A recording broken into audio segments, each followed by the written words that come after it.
En nombre de Dios y la patria se abre la sesión. El acta de la sesión número 82 queda a disposición de la comisión y el señor secretario dará lectura a la cuenta.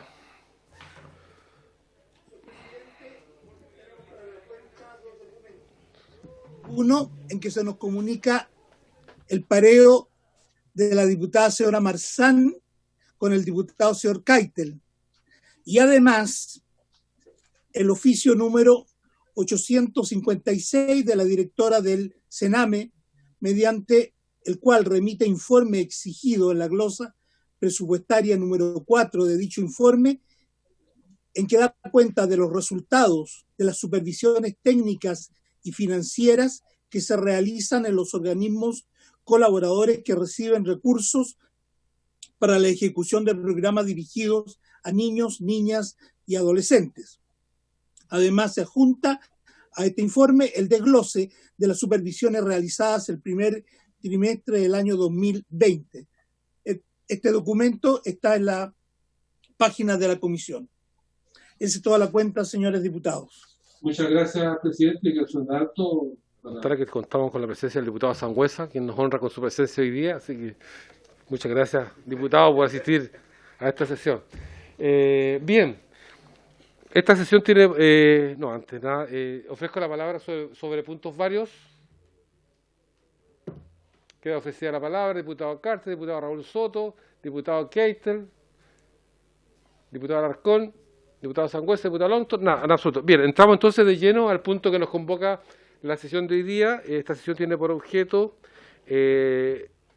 tratar el proyecto que modifica la ley número 14.908 sobre abandono de familia y pago de pensiones alimenticias en materia de retención de parte del sueldo del alimentante para garantizar el pago de la pensión. Boletín número 13.465, ya radio 18, ¿cierto? Los diputados Longton, Keitel, Sangüesa, Sauerbaum y Soto, don Raúl, de la diputada señora Natalia Castillo, Pamela Giles, Francisca Muñoz y la diputada Sandón, bastante transversal, por lo tanto este es un proyecto que debería tener, esperamos, un fácil despacho, para el cual tenemos invitada a varias personas, pero la persona que está presente es doña... Nombre, por favor, secretario. Doña Pía Hunda, abogada especialista en derecho familia. Doña Pía, bienvenida. Muchas gracias por aceptar esta invitación para que nos pueda nutrir de del tema que concierne a esta iniciativa parlamentaria que hemos presentado. Así que bienvenida y la palabra es suya.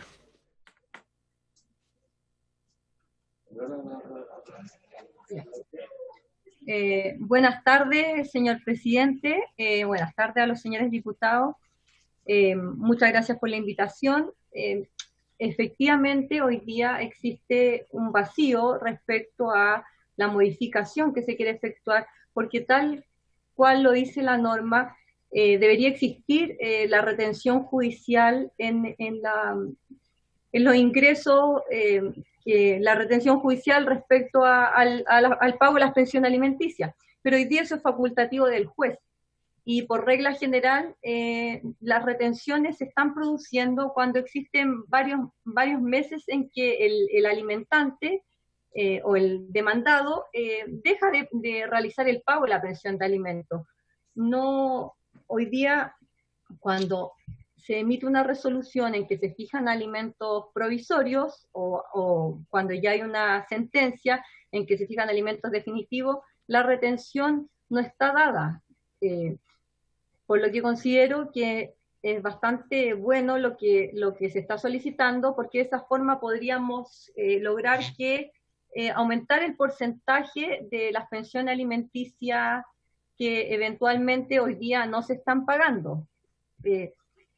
El problema que también existe dentro del pago de las pensiones de alimentos, que es muy importante, y yo ya lo conversé le comenté al señor Andrés Longton, es que no solamente tenemos el problema de la retención judicial cuando hay trabajadores dependientes. ¿Qué pasa en el caso de los trabajadores que son independientes? Que a ellos no se les podría retener eventualmente y seguiríamos con este porcentaje bastante alto que tenemos de no pago de pensiones de alimentos. Por eso la modificación que hoy día se tiene que hacer es absolutamente atingente dada la contingencia que se está viviendo en el país, ya que, como lo señalé, el porcentaje de la retención judicial es muy menor y se da efectivamente cuando ya ha existido incumplimiento en el pago de las pensiones por lo menos durante 3 ocasiones. No sé si me quieren hacer alguna consulta o hay alguna duda o necesitan que me expliquen más el tema. Por supuesto, bien, se ofrece la palabra a los señores diputados. Diputado.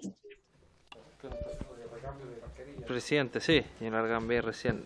Presidente, sí, primero darle la bienvenida a la abogada Pía Hunda. Muchas gracias por acompañarnos hoy día. Se requiere sobre todo de una persona que se dedica al derecho de familia y por lo tanto esto no solamente lo sabe desde el conocimiento por los estudios, sino que también lo vive día a día y a diario en la práctica. Por lo tanto es muy importante lo que ella nos puede aportar. Sí, la pregunta va porque, claro, la regla general es que se le pueda descontar del sueldo cuando existe un trabajador dependiente, cuando el trabajador es dependiente. Pero en los últimos incisos, y es lo que propone el proyecto, que es eliminarlo, establece una salida, es decir, que el demandado puede solicitar por una sola vez al juez y antes de la dictación de la sentencia que se pueda pagar por otro medio. Es decir, él definir el día que se pueda efectuar este pago. Y eso en la práctica ha traído muchos incumplimientos, es decir, personas que se atrasan en el pago o que pagan a goteo o que en definitiva van acumulando incumplimientos porque en definitiva queda entregada la voluntad del demandado de alimentarse incumplidor. Y eso obviamente ha traído cifras que son alarmantes, que veíamos y que todos estamos en conocimiento respecto a que más del 80% de los demandados están incumpliendo con la pensión de alimentos. ¿No de cuánto? El 80%, más del 80%. 84%. Y esto obviamente es una realidad país que se incrementa en estos tiempos de pandemia, con todo el sufrimiento, el dolor y la angustia que puede vivir una familia que no tiene para alimentar a sus hijos o para cumplir o solventar sus necesidades básicas. Entonces, yo creo que es muy exigente porque generalmente, como dice la abogada, esto es excepcional, es decir, la regla general se transforma en excepcional. Generalmente decretan la medida alternativa para dar este cumplimiento, cuando podría, y tiene mucho más certeza que el descuento se haga directamente por parte del sueldo del demandado, es decir, hay certeza en el día y el momento en que esto se va a pagar, porque se le descuenta directamente y se ingresa directamente, obviamente, a la cuenta donde se tiene que realizar el pago de los alimentos. Entonces, yo creo que le da más certeza, le da más seguridad a la familia. Obviamente que hay un tema pendiente respecto a los trabajadores independientes. Entonces, la pregunta va por ahí. ¿Qué medida nos propone? Yo tengo una idea, pero quisiera saber de opinión de ella qué alternativa o qué solución puede haber en el caso de los trabajadores independientes, porque yo tengo entendido que cuando a un trabajador independiente se le puede pedir la retención de los impuestos, pero eso una vez al año. Es decir, pueden pasar 11 meses, 10 meses, 9 meses, etcétera, en que la persona no va a recibir los alimentos, la pensión. Entonces, ¿qué solución hay? Yo estaba pensando, por ejemplo, en que una persona que tiene un contrato a honorario, al segundo mes se le pueda empezar con un empleador definido que boletee a una sola persona por un transcurso de 2 o 3 meses, ya se le empieza a descontar la pensión de alimentos. Obviamente que ahí el tema tiene que definirse respecto a la comunicación y respecto a la resolución, cómo se va a dar, pero podría ser una idea respecto a la estabilidad de una persona que boletea a un determinado o un único empleador, y en definitiva esa estabilidad puede permitir que se haga un descuento directamente al momento de pagársele al trabajador. No sé qué opina la abogada respecto a este punto, que yo creo que podría darle mayor integridad al proyecto, que en definitiva podríamos complementar a través de indicaciones. Bueno, señor diputado, primero respecto a lo que señaló de la retención, voy a hacer 2 aclaraciones de lo mismo que usted. tenemos la pensión de alimentos provisoria y tenemos la pensión de alimentos definitiva. La pensión de alimentos provisoria, que es una vez que uno presenta la demanda, la primera resolución, se fijan alimentos provisorios, yo creo que en esa circunstancia no sería útil retener judicialmente esa primera pensión. ¿Por qué? Porque los antecedentes que en ese minuto se tienen solamente son los antecedentes que señala la demandante, y a veces esos antecedentes son muy ambiguos o son antecedentes que no son ciertos. Se aumenta la capacidad económica del alimentante, entonces ahí existiría un problema. Yo sí considero muy importante que en los alimentos, cuando se fije una pensión de alimentos definitivo, independiente de cuál sea la fórmula, como se fijó, por mediación, por transacción, por acuerdo, por conciliación, en ese minuto se establezca una retención judicial para ese alimentante. Eso, como quería aclararlo, por el tema de que los alimentos provisorios, a veces no, el monto que el tribunal fija no tiene que ver con la capacidad económica del alimentante, sino con las necesidades que la parte señala respecto al alimentario, al hijo en común. Bueno, respecto al tema de los independientes, efectivamente hoy día existe la retención, existe que una vez al año se le pudieran retener los impuestos, pero no todos los independientes reciben devolución de impuestos, entonces ahí estamos frente a un problema mayor.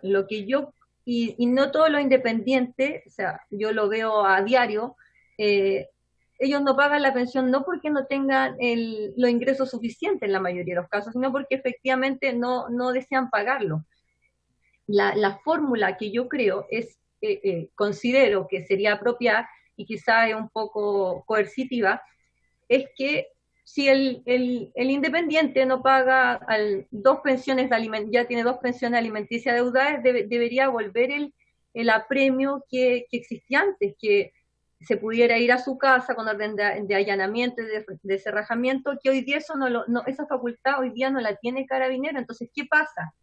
Yo como madre de un menor, liquido mi pensión de alimentos, me deben la pensión del mes de abril, me deben la pensión de mayo, se emite una orden de arresto y Carabineros va a buscar al padre de mi hijo para poder notificarlo respecto al no pago de la pensión o para solicitar la orden de arresto porque no ha pagado, y el Carabinero no tiene más facultad que preguntar, ¿está don Juanito Pérez? Y si Juanito Pérez no está, efectivamente se tiene que volver el Carabinero y con el diligenciamiento negativo de esa orden de arresto. Yo creo que la fórmula, porque como no sabemos efectivamente si al independiente vamos a poder retenerle impuestos, retenerle de la boleta, después me voy a hacer cargo de eso, yo creo que las medidas de apremio que hoy día existen no son suficientes en diversos casos, porque, o sea, como yo lo veo, o sea, yo tengo clientes que ellos mismos salen y dicen, no, ¿sabe qué? Aquí no vive don Juan Pérez y no puede, y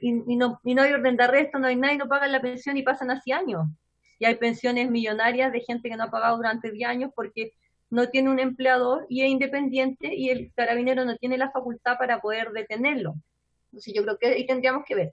Respecto a lo que usted señala, que se les pudiera retener de la boleta de honorarios, yo considero que debería utilizarse el mismo sistema que se utilizaría si hubiera una liquidación de sueldo, por un porcentaje, que fuera un porcentaje legal. Entonces, si el alimentante gana más, debería ser un porcentaje mayor del pago de la pensión de alimentos, si gana menos, tendría que ser menos. Pero, ¿qué pasa en el caso que no exista? La pensión de alimentos es por 1 millón de pesos, por ejemplo, y el alimentante gana 1 millón de pesos. La ley faculta para que solamente se le pueda retener hasta el 50%. Entonces ahí también tendríamos un problema, tanto en la liquidación de sueldo como en la boleta de honorario, de que se retendría menos y también se empezaría a formar una deuda. Entonces, el tema es complejo, la iniciativa que hoy día ustedes tienen es maravillosa desde el punto de vista que por último se va a pagar un monto de la pensión. ¿Cómo hacerle frente al tema de los independientes? Efectivamente tenemos el tema de la boleta, pero yo creo, y vuelvo a insistir, en el tema de que las policías tengan mayores facultades para poder apremiar al deudor en el caso de incumplimiento de la pensión de alimentos. No sé si ustedes vieron que también hay una norma en que faculta en que uno pudiera demandar eventualmente a la pareja, a los padres. Lamentablemente eso hoy día no se hace efectivo. Existe la pensión de alimentos en contra de los abuelos, pero los abuelos no tienen mayores apremios y a pesar de que la ley así lo señala, tampoco se puede hoy día demandar a la concubina, a la cónyuge, todo eso. Entonces yo creo que hay que investir de mayor facultades quizás al juez o darnos para que se puedan hacer otro tipo de demandas, porque efectivamente si el independiente no puede pagar la pensión, quizás los padres de él, si pudieran pagarla, en la medida en que yo a ellos lo esté apercibiendo, él se va a ver obligado a pagar la pensión. No sé qué opinan ustedes respecto a lo que les señalo. Gracias. Hay actos que tenemos respecto. El tema que estamos discutiendo hoy día, se está buscando las formas. El tema es complejo desde el punto de vista de que efectivamente existe un número muy alto de pensión alimenticia que hoy día no son pagadas.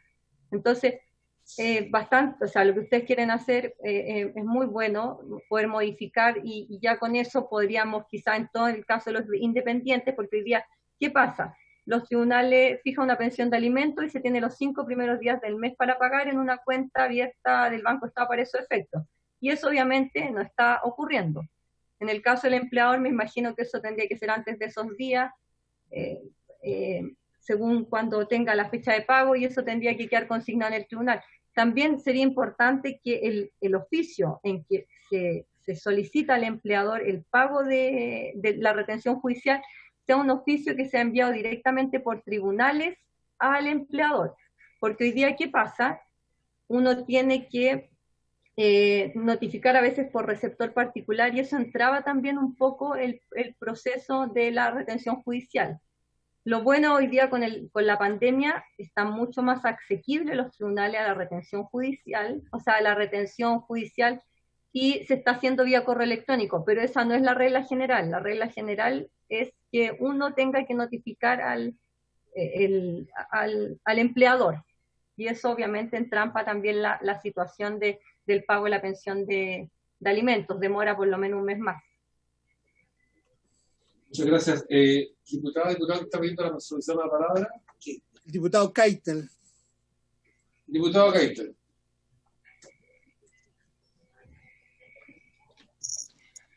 Gracias, presidente. Agradecer ahí a Pida por la explicación.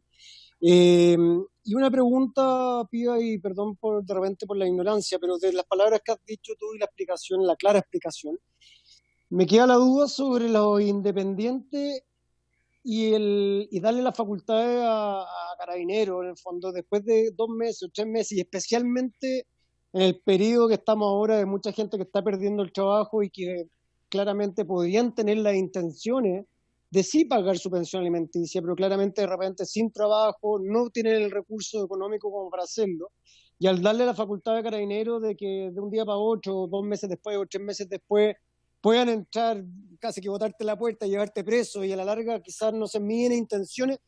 ¿Dónde se ven esas intenciones, si son reales o no reales, de haber tenido o no tenido los recursos? Quizás, como tú propusiste también, en ir a buscar los recursos quizás de los padres de esa persona que no pudo pagar por X razón, pero estoy pensando positivamente en que ese padre o esa madre no está pagando porque no tiene los recursos.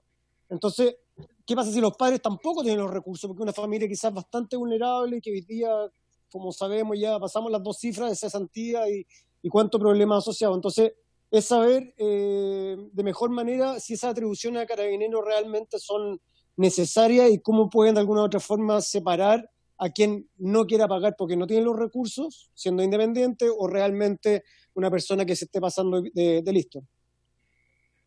Bueno, Sebastián, mira, hoy día, por todo el tema de la pandemia, no existe no hay orden de arresto, ni siquiera aunque uno los pida, aunque tenga liquidaciones millonarias, los tribunales no están accediendo a las órdenes de arrestos. Solamente está el arraigo y la retención de la licencia de conducir, y el afectado tiene que llevar la licencia de conducir. ¿Por qué te señalo yo respecto al tema de que uno tendría que eventualmente demandar a los padres? Porque lamentablemente, lo que yo hace 17 años que trabajo en esta área, es que los independientes, hay muchas personas que dejan su trabajo y empiezan a trabajar como independientes. ¿Para qué? Para no pagar la pensión de alimentos, es como un castigo. En la mayoría de los casos que yo lo he visto, o sea, yo te podría hablar del 90% de los casos que yo he visto respecto a eso, no es porque la gente no tenga los medios para pagar la pensión. ¿Y por qué existe la facultad de mandar a los padres y algo que efectivamente se realiza? Porque esa es una forma de presión que uno ejerce contra el alimentante. Efectivamente, cuando los padres son vulnerables y no tienen recursos, o viven de una pensión básica o de pensiones menores a 300.000 pesos, los tribunales no te decretan una pensión de alimentos y el juez, antes de entrar a audiencia, inmediatamente te dice, ¿sabe qué? Aquí no, me está pidiendo algo aquí el computador. Te dicen que efectivamente los padres no tienen los recursos para pagarte la pensión de alimentos. O sea, en eso el criterio, yo creo que ahí tiene que ver el criterio de la sana crítica, que es lo que funciona en tribunales de familia y que ha funcionado hasta ahora. Y funciona bastante bien porque yo en muchos casos, cuando no puedo, cuando tengo pensiones alimenticias altísimas, lo que procede, demando a los padres y efectivamente eso significa una medida de premio y el hijo me empieza a pagar. Yo creo que el criterio tendría que estar a criterio del juez, el tema de la sana crítica. ¿Y por qué te señalo el tema de las facultades que las policías tuvieran para poder, como tú dices, patear la puerta y todo eso? Hoy día las policías están facultadas para irte a buscar, pero lo que ellos realizan es bastante débil, porque como te digo, yo he tenido contrapartes que se jactan diciendo, mira, me iba a buscar los carabineros y les dije que yo no era y listo. Entonces, yo creo que todos los casos son independientes. Los jueces obviamente tienen su criterio y ellos saben, no es que uno solicite la orden de arresto y el tribunal inmediatamente acceda a la orden de arresto, ve la deuda, ve un montón de cosas. Y además, si hay una persona que está mostrando una cesantía ya sostenida en el tiempo, con depresión, con un montón de problemas asociados, los tribunales no van a acoger tu orden de arresto. O sea, tú la puedes pedir 10 veces y puedes ir a la corte y el tribunal te va a decir que no, derechamente. O sea, sí, claro, eso me preocupaba también en el sentido de que esa persona, si realmente no tiene los recursos por estar cesante, los padres tampoco lo tienen, y más encima tenía la opción de quizás de irse preso, ¿cómo esa persona va a poder trabajar para generar los recursos que le está debiendo a la demandante en el fondo? Entonces, pero claro, me queda súper claro lo que tú decís, que queda criterio y ojalá un buen criterio de los jueces. No, o sea, en eso tú tienes que pensar que los jueces son generalmente personas con mucha experiencia y que esto lo ven a diario y además también la primera orden de arresto es arresto nocturno. Entonces no es que tú te vayas a ir preso, tú vas a ir en la noche después de tu jornada laboral, eventualmente podría ir a dormir. No es una medida tan apremiante que no te va a dejar trabajar nada. Si el problema es cómo podemos resolver el caso en esta gente que no quiere pagar la pensión. Y si facultamos, yo creo, a los policías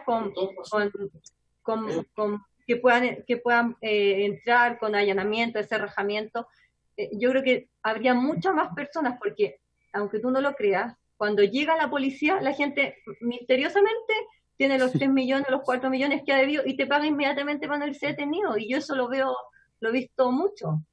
¿Me entiendes? Entonces ahí tú te das cuenta que la voluntad del alimentante o del padre no es pagar la pensión. Entonces tienes que llegar a esa medida final para que eso ocurra. Perfecto, gracias. Además, están presentes la diputada señora Castillo, la señora Cariola y la señora Muñoz. Señorita Cariola. Le ruego que me disculpe, diputada. Siempre lo disculparé de don Hernán. Muchas gracias. ¿Hace cuánto, señorita? No te metas, Longton. En mi vida privada.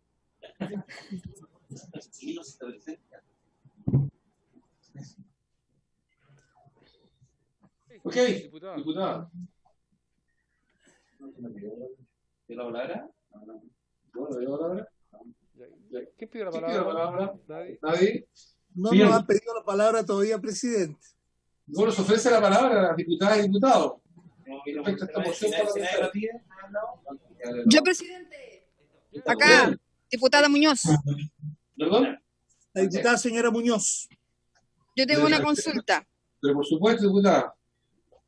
Gracias, presidente. Saludo a los colegas y bueno, a nuestra invitada. Muchas gracias por estar acá en la Comisión de Familia.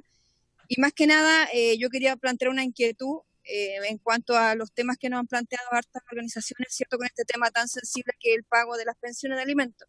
Y uno de ellos es el hecho de que nosotros sabemos muy bien que están los trabajadores del área de los dependientes, los honorarios, ¿cierto?, los independientes, pero ellas también, aquellas organizaciones, ¿cierto?, también nos plantearon un tema en cuanto a qué pasa con los trabajadores informales, que ese es un gran grupo, ¿cierto?, que es muy difícil debido a que no se tiene la acreditación, la documentación, no se sabe quiénes son, dónde trabajan. Entonces, yo creo que es un tema muy sensible que me lo han manifestado y quería preguntarle a ella qué opina al respecto, porque encuentro que es muy compleja ese punto, esa situación, ¿cierto?, de los trabajadores informales que deben pensiones de alimentos. Eso, gracias, presidente. Ok. Buenas tardes, señora diputada. Gracias. Recién habíamos hablado respecto a los trabajadores independientes que también podrían igualarlo un poco al tema de los trabajadores informales, en el sentido de que lo que yo les conversaba a los señores diputados es que lo que hoy día ocurre mucho, todos los casos son distintos, es que hay muchas personas que ellos no quieren pagar la pensión. Entonces lo que yo señalaba es que hoy día las policías tienen muy pocas facultades para poder tomar los detenidos, para poder efectivamente entrar con una orden de allanamiento y de cerrajamiento. Entonces hoy día, ¿qué pasa? Se van adeudando pensiones de alimentos, va la policía, los busca y a veces sale la misma persona y dicen, mire, ¿sabe qué? Don Juan Pérez no vive acá, no lo conozco, y en realidad el que salió fue don Juan Pérez, pero como la policía no tiene más facultades, no puede apremiarlo al señor Juan Pérez, entonces ahí se siguen incumpliendo las pensiones de alimentos. Lo que le comentaba al señor Sebastián Keitel, que pasa en muchos casos, yo trabajo hace 17 años en el área solamente derecho familia, que cuando uno va a tomar detenida a la persona y de 3 o 4 millones, automáticamente y mágicamente tiene la plata y paga solamente por no irse detenido. Entonces, el problema es grave, lamentablemente no existiría cómo abordarlo los trabajadores informales, solamente que haría el caso que yo le proponía al diputado Longton, que durante 2 meses que no se pagara la pensión de alimentos, pudieran efectivamente con la liquidación tener la facultad de poder ir a premiarlo y ahí ver si se paga. También existe otra cosa, diputada Muñoz, también existe la solidaridad, que también funciona en tribunales, que es que podamos demandar solidariamente a los padres. Y uno podría decir, pero ¿cómo si a lo mejor los padres no tienen los ingresos suficientes? Los tribunales funcionan en base a un criterio que es la sana crítica, los jueces, y en eso han sido muy cuidadosos en no, cuando uno demanda de pensión de alimentos a los abuelos, que son solidariamente responsables, según lo que señala la ley, si el abuelo tiene una pensión básica de sobrevivencia o tiene ingresos mínimos, no acogen tu solicitud de demandar de pensión de alimentos, y después derechamente dice, acá los abuelos no tienen los recursos necesarios, no vamos a acoger su demanda. Pero eso sí sirve bastante en el sentido de que el alimentante, el padre de menor que no está pagando la pensión de alimentos, sí comienza a pagarlo cuando uno inicia esa acción judicial en contra de sus padres. Me imagino que será por vergüenza, lo desconozco, pero eso también ha funcionado, por lo menos a mí me ha funcionado muchísimo cuando tengo pagos de pensión de alimentos. Yo tengo deudas de pensión de alimentos de 100 millones de pesos, tengo clientes que no han pagado jamás la pensión de alimentos. Entonces, y no porque no tengan los medios necesarios. Entonces, el tema es complejo porque a un trabajador independiente o a un trabajador que recibe su dinero a diario, no hay una fórmula, considero yo, de poder hacer que pague pensión de alimentos si no quiere voluntariamente. No hay otra fórmula, o quiere voluntariamente, cosa que no está sucediendo porque obviamente hoy día tenemos un 84% de pensión alimenticia que no se están pagando. Entonces la forma es apremiarlo. Lo que hay que buscar es qué tipo de apremio sería el más efectivo en este caso. No sé si tiene alguna duda o necesita que... Diputado Alarcón estaba viendo la palabra. Sí.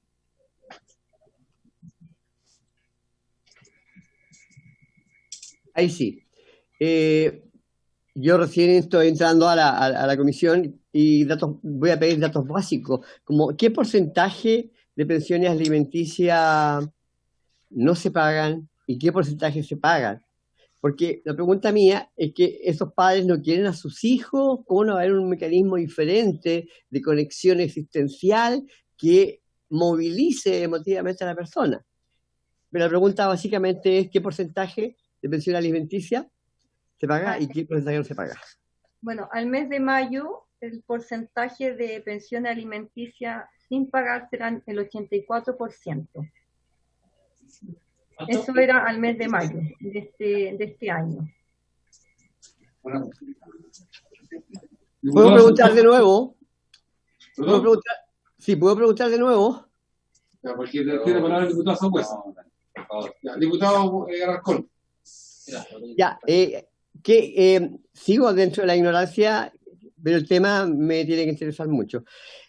¿Hay qué otros elementos, aparte del policial, para conseguir la familiaridad, la incentivación emocional de esa persona que tiene un hijo? ¿Qué otros mecanismos hay aparte del policiaco?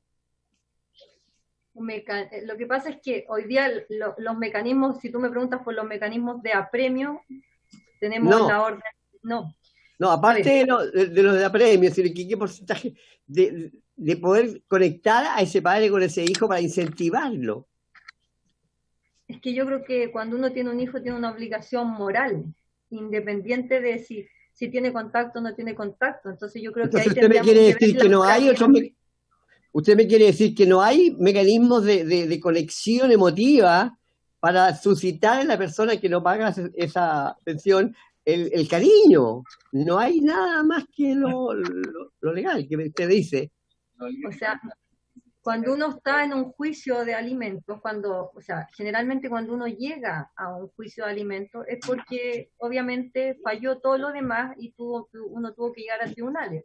O sea, en muchos de los casos, el tema de la pensión de alimentos también está aparejado con que el padre no tenga un régimen de visita o no quiera tener un régimen de visita. Hay organizaciones hoy día que se dedican a tratar de que los padres tengan habilidades parentales, evalúan al niño, que le falta apego y todo eso. Pero eso yo creo que depende de cada ser humano. O sea, yo creo que los tribunales hoy día de familia están sobrepasados respecto a este tipo de casos y tratan de hacer lo mejor posible. Pero si uno no quiere cumplir su obligación moral de pagar alimentos, o sea, el tema es complejo, porque los tribunales, por ejemplo, antes de que uno vaya a un juicio, hay una etapa previa que es la mediación. Entonces ya es una etapa para poder llegar a un acuerdo. Después existe una evaluación por medio de una pericia social. Cuando uno ya hizo la pericia social, llega a audiencia, el tribunal trata de nuevo que llegue a un punto de conciliación, porque a lo mejor entre las necesidades del hijo y la capacidad económica del padre, hay discordancia, entonces el padre no puede pagar la pensión de alimentos que a lo mejor, según en la pericia social, lo van a condenar, y también se trata de llegar a un acuerdo. Entonces, yo creo que eso depende mucho de la voluntad de cada persona o de la obligación que uno tenga con respecto a su hijo. Pero señor diputado, o sea, los tribunales tratan en varias instancias de poder llegar a un acuerdo, a que efectivamente el pago de la pensión sea más voluntario que obligatorio. Pero las estadísticas nos dicen que por la voluntad hoy día lamentablemente no se están solucionando estos pagos de pensión de alimentos. Así es, por esa razón estamos acá hoy día discutiendo esta moción parlamentaria. Quiero darle la palabra al diputado Sangüesa para que vayamos cerrando, y después el diputado Lonton, que quería opinar algo. Diputado Sangüesa. Gracias, presidente. Realmente sorprende negativamente la alta cifra de no pago. Yo quisiera saber si existe algún estudio del el tipo de persona que no paga la pensión alimenticia, para ver si es, porque aquí estamos haciendo una modificación que tiene que ver solamente con las personas que tienen sueldo fijo.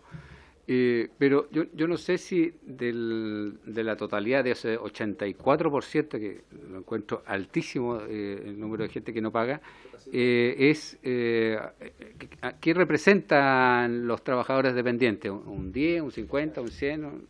Para ver hacia dónde tenemos también que hacer otras modificaciones legales, como lo planteaba el diputado Longton, que tiene que ver con las personas que boletean. La diputada Muñoz planteó aquellos que son informales. Entonces, para ver dónde tenemos que ir ajustando el sistema para revertir esto, que es realmente preocupante, porque significa que muchos de nuestros niños, niñas y adolescentes no están teniendo los ingresos necesarios para vivir.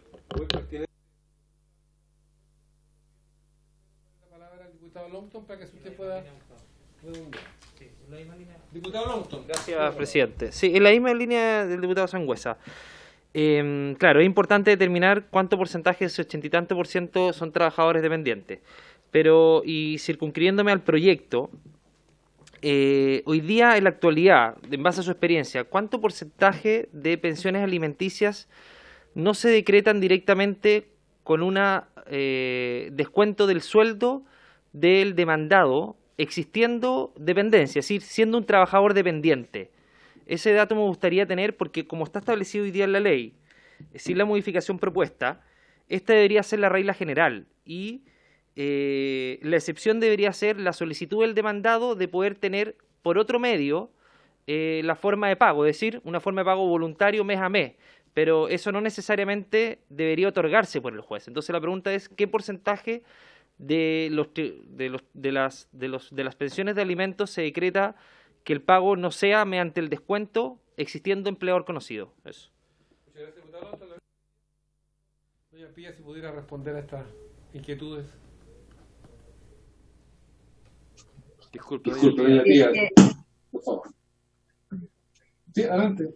Ya, respecto a la pregunta del diputado señor Longton, yo debo señalar que en mi experiencia personal, en el 100% de las demandas de pensión de alimento, no se decreta la retención judicial aunque uno la solicite en la demanda. La retención judicial hoy día se decreta cuando existe incumplimiento en el pago de la pensión y hay un empleador conocido.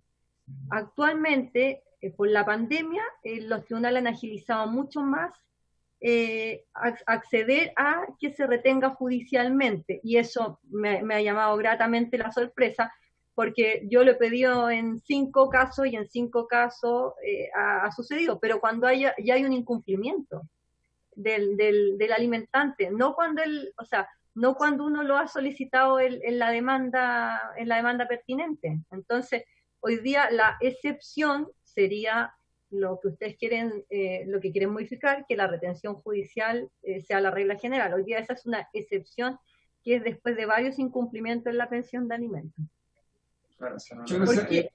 Sí.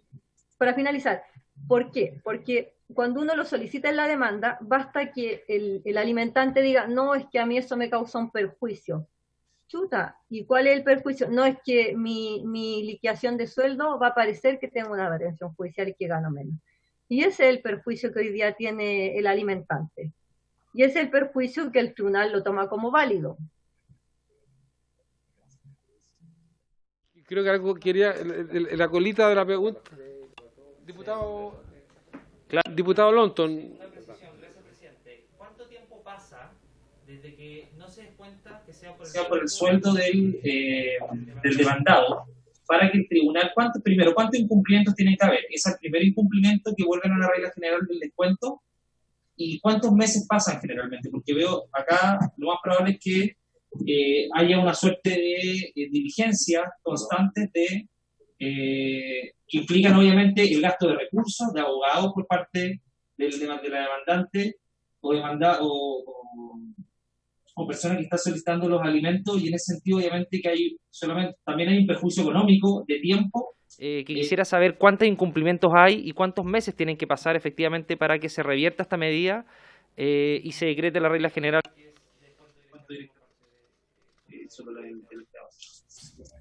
Generalmente, diputado, se daba al tercer incumplimiento de pago de pensión de alimentos, el tribunal acogía la solicitud de retención judicial. Eso era hasta antes de la pandemia. Hoy día con la pandemia yo me he encontrado con la sorpresa que al primer incumplimiento el tribunal está accediendo a la retención judicial y ahí lo que uno tiene que solicitar es que, porque no lo hace, porque la primera resolución señala que uno debe notificar al empleador y eso complica más y además eso encarece la gestión porque hay que pagar un receptor judicial. Entonces lo que hoy día se está haciendo es a la primera retención, al primer incumplimiento se liquidó la deuda de pensión de alimentos, le dan un plazo prudente y después de ese plazo prudente el tribunal emite accede a la retención judicial y emite una resolución en que se oficia al empleador para que empiece a realizar el pago de la pensión de alimentos. Bien, muchas gracias, doña Pía. Ha sido de una tremenda importancia lo que nos expuesto, lo que nos aclarado, sobre todo en su especialidad, muy atingente a lo que estamos discutiendo, así que reiterarles su disposición por este medio. Así que, señores diputados, señoras diputadas, yo creo que focalizado en el proyecto, en la posición parlamentaria, porque doña Pía nos decía, hay muchas maneras que también de alguna manera se evade el pago, los independientes honorarios, los independientes no honorarios, es decir, hay una serie de figuras que pueden darse, pero este proyecto está focalizado justamente en las personas dependientes de un patrón, ¿cierto? Y bueno, tendremos que de alguna manera ir proponiendo nuevas mociones parlamentarias que apunten de alguna manera de poder ir cerrando o tratando de disminuir esta terrorífica cifra de 84%, que es altísima. Así que yo solicito el acuerdo para que podamos votar en general este proyecto hoy día. Señores diputados y diputadas, ¿habría acuerdo? ¿Habría acuerdo? Ok. Acordado. ¿Sí? Fácil despacho, en que hay un solo artículo, se vota en general y particular a la vez. Señor secretario, usted obviamente tiene más experiencia, pero sin perjuicio, más años también, por supuesto, no, estamos por ahí, sin perjuicio de que es un solo artículo, ya el que elimina tres incisos, si no recuerdo. Yo creo que deberíamos dejar un espacio hasta la próxima sesión, justamente por alguna indicación que hubiere. Me parece lo más prudente para no después tener que reabrir el proyecto y que lo pudiéramos hoy día votar en general y dar el plazo para indicaciones hasta la próxima sesión. Si no hubiera indicaciones, se da por aprobado en general y en particular. ¿Me parece? Bien. Entonces, ¿acordado? Acordado. ¿No? ¿Qué dice el diputado? Sí, hay que votar en general entonces el proyecto. Sí. Diputado Alarcón. No escucho. Tengo que tomar...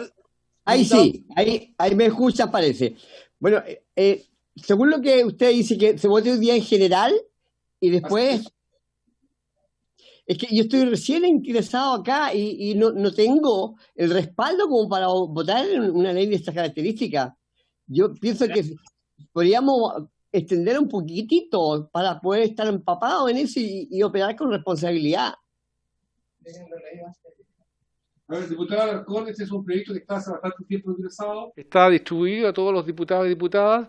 Lo que hoy día estamos haciendo es justamente la intención de legislar respecto al tema. Doña Pía ha hecho una extensa exposición respecto a las razones fundadas de poder de tener que legislar, porque las cifras son terroríficas, como decía, 84% de personas que no pagan la pensión.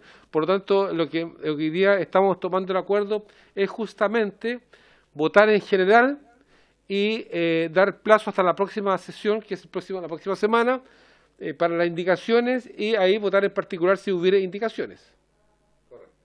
¿Ok? ¿Les parece? ¿Acordado? Acordado. Bien, secretario, proceda a la votación. La votación en particular. Señor Alarcón. En general. No, en general. En general, perdón. Señor Alarcón. Me abstengo. Señorita Cariola.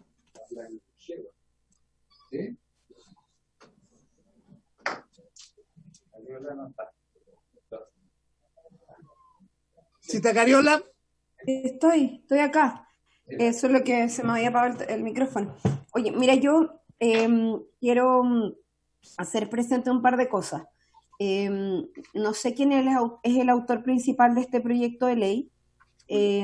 Lamento que no nos haya invitado a todos los miembros de la comisión a firmarlo, ya que veo que está la mayoría y algunos quedamos excluidos. Pero bueno, quisiera hacer referencia al contenido del proyecto y a el objetivo finalmente que este tiene, y decir que de alguna manera esto se suma a un trabajo que hemos venido realizando hace bastante tiempo, Presidente, usted lo sabe, de varios proyectos de ley, de los cuales yo soy autora de 3 a lo menos que se refundieron hace algunos días, hace algunas semanas atrás, algunos meses atrás, y que hoy día ya está pasado a sala, y que me parece importante poder hacer las gestiones para que también la tramitación de esos proyectos de ley que buscan el pago efectivo de las pensiones alimenticias, porque lo hemos planteado también como un mecanismo de violencia de género y también evidentemente una forma de vulnerar los derechos de los niños, niñas y adolescentes que son beneficiarios del pago de las pensiones alimenticias. Nos parece que, a mí por lo menos me parece que esto viene a complementar de alguna manera medidas efectivas que permitan generar el pago de la pensión alimenticia. Este es un tema que además durante la pandemia se ha visto absolutamente agudizado.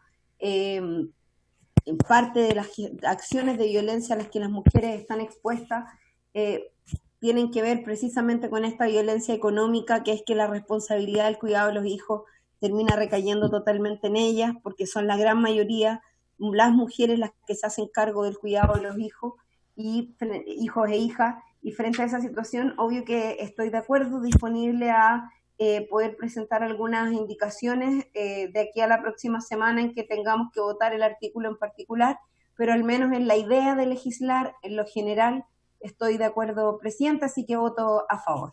Muchas gracias, diputada. Sí, secretario, por favor. Señor Carter. A favor. ¿Se escucha? Sí, se escucha perfecto. Es que se corta cada rato la imagen y el sonido. Señora Castillo. A favor, Presidente. Señor Durán. A favor, Presidente, también coincido con otra apreciación. El proyecto, si bien es cierto, se ve sencillo y fácil de entenderlo para aprobarlo, pero este cambio que se está haciendo conlleva otras situaciones de carácter administrativo que es necesario mejorarlo a través de indicaciones. Pero voto a favor. Muchas gracias, diputado. Doctor Keitel. Señor Keitel. Querido presidente, me encantaría, o sea, señor secretario, me encantaría votar, pero no puedo porque estoy pareado, aunque votaría a favor. Pero no puedo votar. Señor Lonton. ¿Yo? Ya, primero para aclarar, Presidente, mi intención era que lo firmaran todos los integrantes de la comisión, obviamente quedan siempre 3 afuera. Pero ese día en la sala, y era antes del tema de la firma digital, no estaban todos los diputados por distintas razones, estaban muchos telemáticamente, así que esa fue la razón por la cual muchos quedaron excluidos, sin perjuicio de que igualmente 3 quedaron fuera, así que no fue una intención deliberada. A favor, Presidente. La señora Marzán está pareada con el diputado señor Keitel. Señora Muñoz. Señora Muñoz.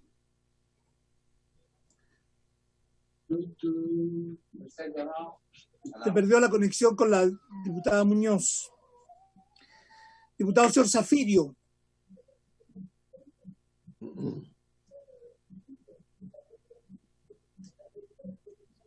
Diputado señor Zafirio. A favor.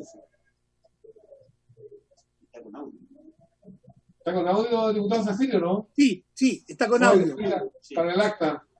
Sí, se escuchó. Ya. Diputado señor Sangüesa. A favor.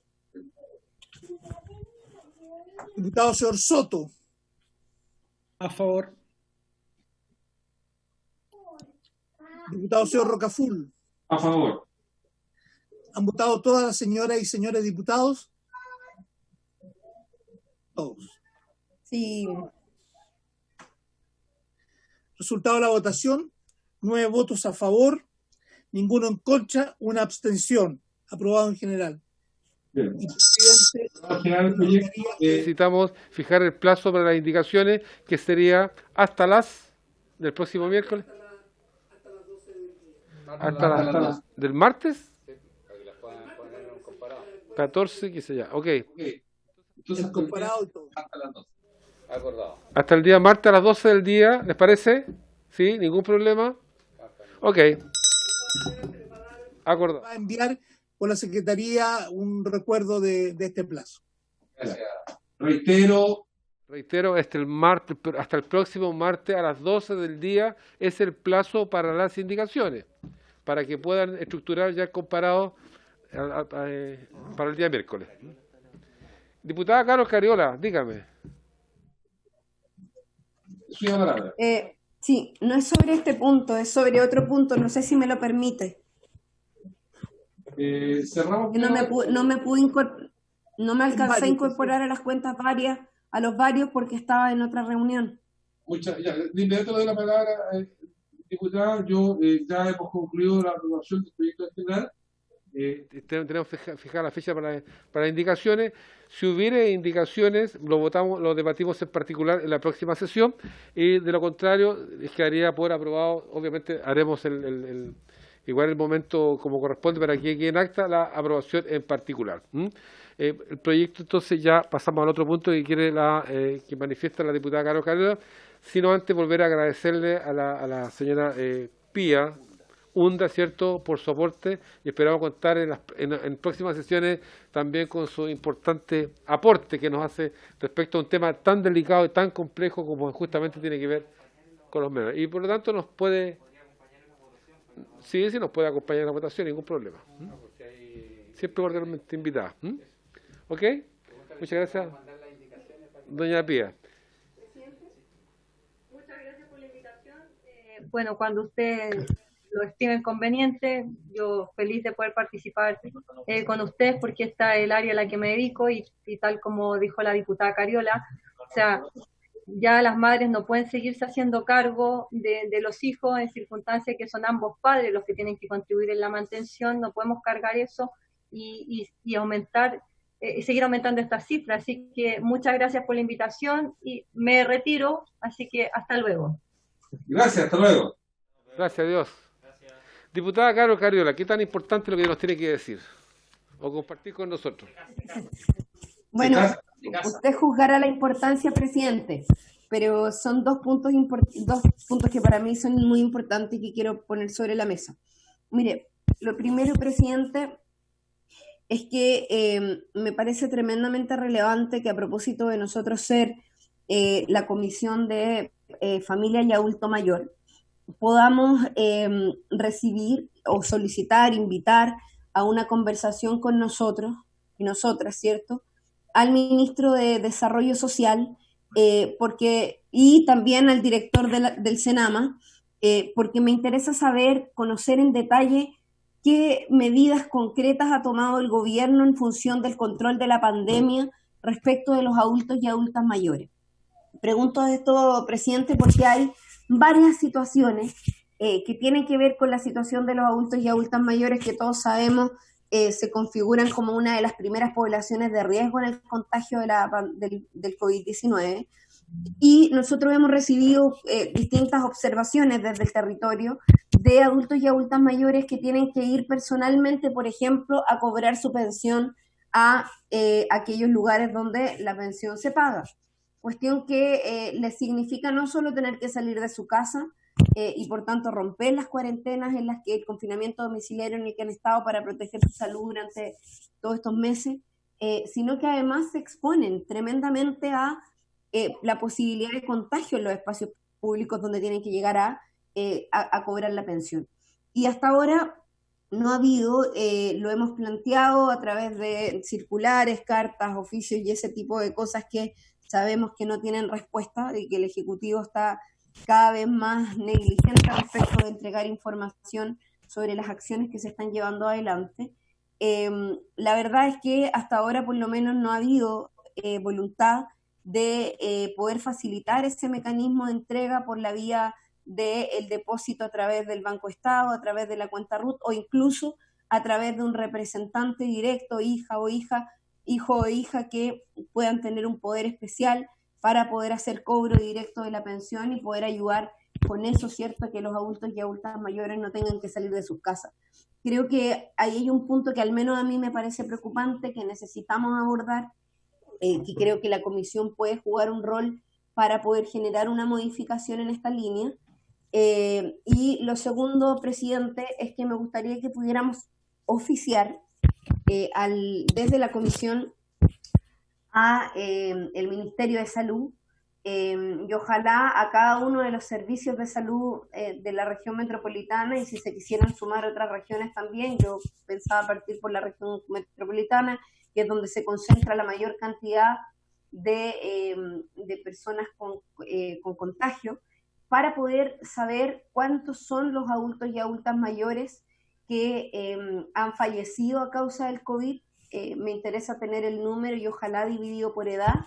Me interesa saber cuáles han sido las condiciones específicas en las que se han provocado estos fallecimientos, es decir, si ha sido por incapacidad de trasladarse al servicio de salud, si ha sido por decisión de quedarse en casa, cuántos han sido en casa, cuántos han sido en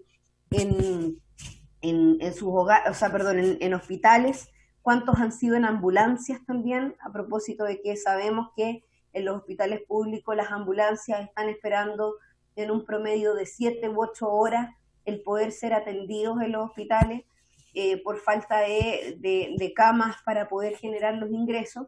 Y, presidente, yo quisiera solicitar para saber cuál es el protocolo que se utiliza en relación a los adultos y adultas mayores para ingresarlos, ¿cierto?, a camas de alta complejidad. Me refiero a camas con ventilador mecánico.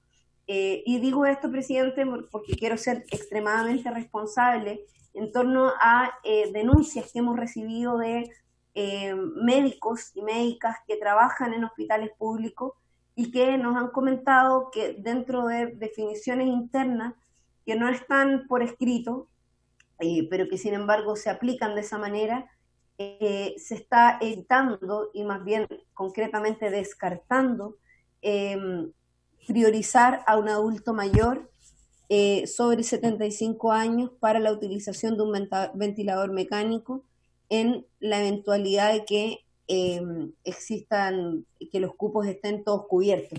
Entonces, a mí me parece preocupante, presidente, porque independiente de que los adultos mayores estén más expuestos, que sabemos que han vivido una cantidad importante de años en relación a otras generaciones más jóvenes, pero eso no los hace menos valiosos ni hace que su vida tenga menos valor. Muy por el contrario, yo creo que el Estado de Chile tiene que garantizar la atención con igualdad de condiciones y de oportunidades a todos los adultos y adultas mayores de nuestro país. Y creo que generar discriminaciones etarias en este momento, y no solo en este momento, sino que en el sistema de salud en general, para poder tener acceso a la atención y a las prestaciones necesarias, no solo es tremendamente antiético, sino que a mí incluso me parece criminal. Y creo que la Comisión de Familia y Adulto Mayor debe tomar conocimiento de esto, debe también asumir la responsabilidad incluso de tomar algunas medidas en torno a que los adultos y adultas mayores debiesen incluso estar priorizados en las acciones sanitarias que se puedan tomar, porque son los que necesitan de mayores elementos y herramientas para poder ser atendidos. Eso, presidente, le pido que podamos oficiar por esos puntos. Gracias, diputada Carol Carrera. Bueno, hay dos cosas que ha solicitado la diputada. Una es citar al ministro de Desarrollo Social y al director de Senama, justamente que tiene que ver con las medidas, voy a abreviar, con las medidas de protección y de cuidado, y que han ido en beneficio justamente de los adultos mayores para facilitarles justamente en el tiempo pandemia su vida. quiero tomar el acuerdo respecto a ese punto. Sí. No, pero quiero tomar el punto ese. ¿Acordado o no? Acordado. Primero.